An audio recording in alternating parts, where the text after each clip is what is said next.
Shove it, man! Shove it, squad. I'm releasing this video on what is 2 days on from the 17th anniversary of the death of Crash Holly.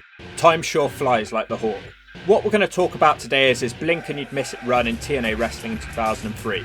This video features a sharp, strange video packages and one of the last matches of his short life. Thank you to JJ Tohill Rogers over on Patreon who requested that I make this video.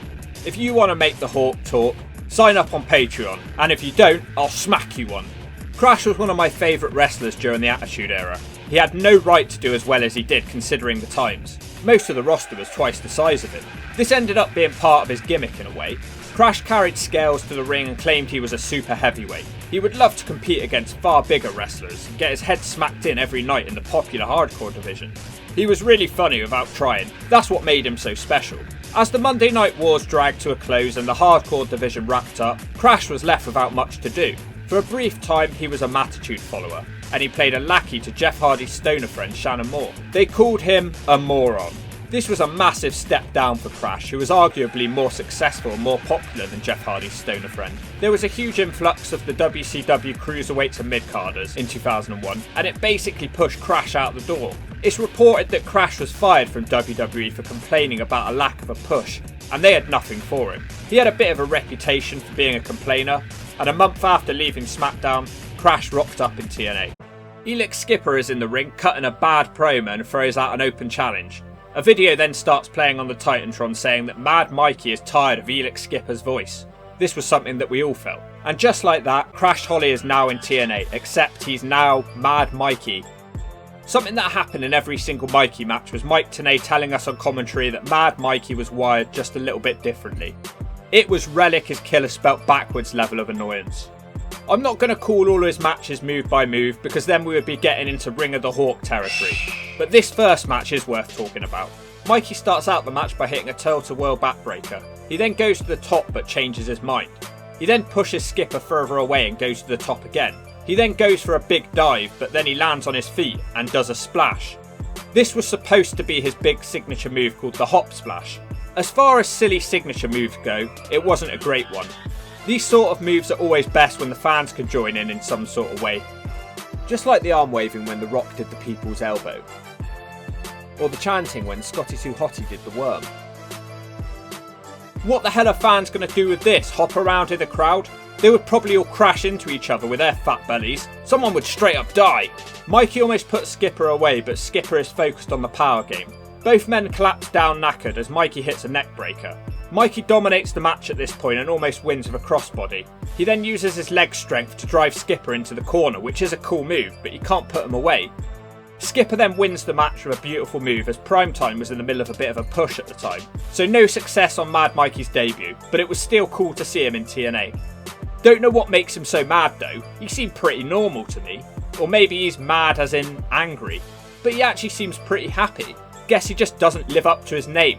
His top's pretty mad though. It's a kitten and a flower.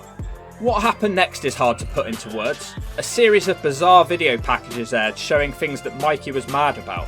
I feel like these videos are extremely relatable for me. He hates waking up in the morning and wants to smash his alarm clock. And when he gets up he's angry.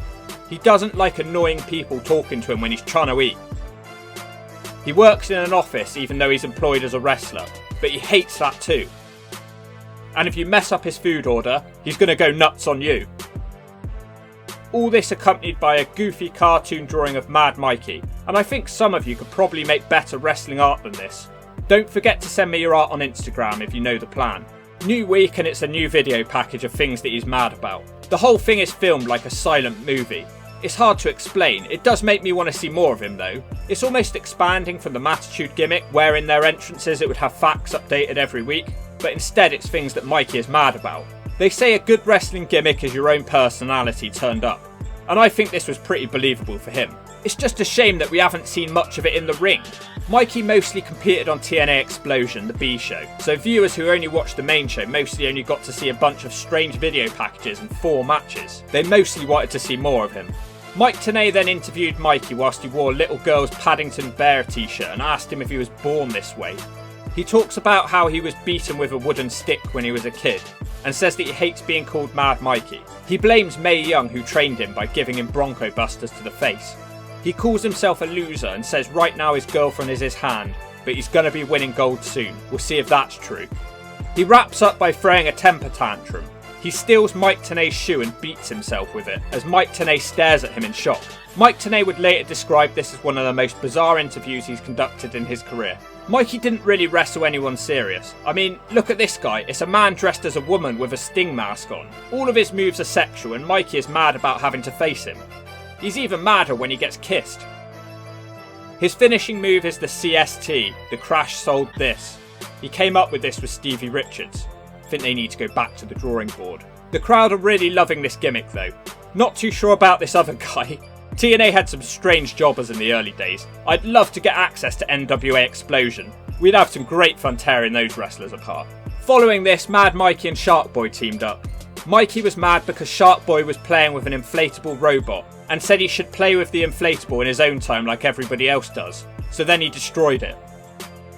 Mikey carried on being incredibly entertaining in the ring as well, with the bottom rope walk. Shark Boy did the Norman Smiley Big Wiggle, so Mikey was also mad about this. Mikey unfortunately cost them their first match together, so it didn't look like this team was off to a good start. Shark Boy of course had recently come off a short spell as the tag team partner of New Jack, so he knew what it was like to have a crazy tag team partner. Mikey and Shark Boy were treated like a complete joke and it was obvious that TNA didn't know what to do with Mikey. Although at least he wasn't Scott Hudson, who he disrespected by wiping his bogies on. Sonny Siaki and Umaga would beat them up in a tag team match and follow this by beating them up after the match. Mikey and Shark Boy would never be able to get revenge as this was Mike Lockwood's final TNA match. I don't think they really had any plans for him. The whole Mad Mikey gimmick was funny, but that was it. He could have probably been used better, in the X Division perhaps, bringing some much needed personality to the group. He would have been great in the paparazzi production angle. I wish he'd still been around for that. For a man who was formerly known as the Houdini of hardcore, it might shock some of you to know that not a single weapon was used by Crash during his brief TNA stay. Mike Lockwood would wrestle 3 more matches on the Indies before he was found dead at Stevie Richards' house on the 5th of November 2003. It was ruled a suicide, as he'd ingested pills and booze. He was only 32 and he was struggling with depression from divorcing from his wife.